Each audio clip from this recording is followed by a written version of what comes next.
Hello everyone, welcome to Elliottwave.com YouTube channel. Today is November the 12th and the chart of the day is the Nasdaq 60 minutes time frame here.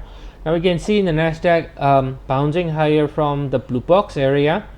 The pullback here is in the form of a classic double three or double zigzag. You got this AB with an extended C leg here.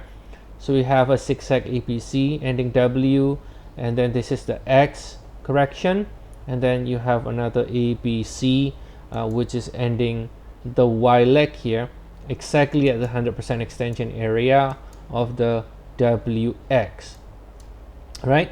So very textbook structure of the WXY, and bouncing from the 100% extension. You can see the bounce currently looks quite impulsive to me, and therefore we should be looking for more upside as long as we stay above that previous low earlier this month.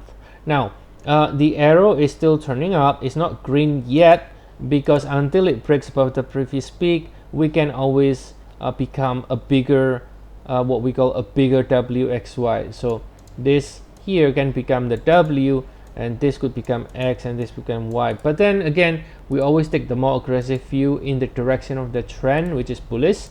So we're calling it completed now. And now as long as we stay above 24,707, we are looking higher.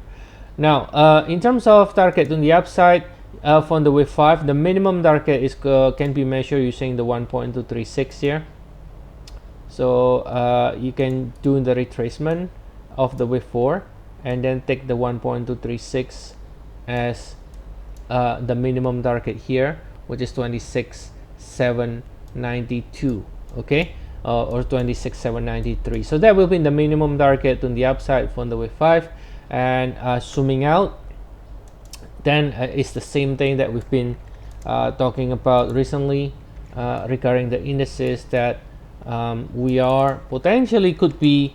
Now again, you never want to, okay, I will reiterate, you never want to pick the top against the trend, right? A lot of people try to pick the top every single day, every single week whenever we get a pullback. Don't, right? There is always a way to extend it to the upside. You will let the market really tell it to you, right? We'll explain it to you when it really is done, the cycle on the sequence. Now from here, from April low, we are currently within the wave 5 from April low, right? Again, this wave 5 can continue to extend.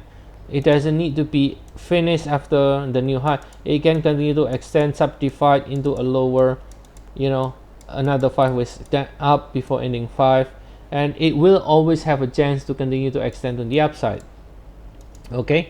But we are within the wave 5 from the low in April here.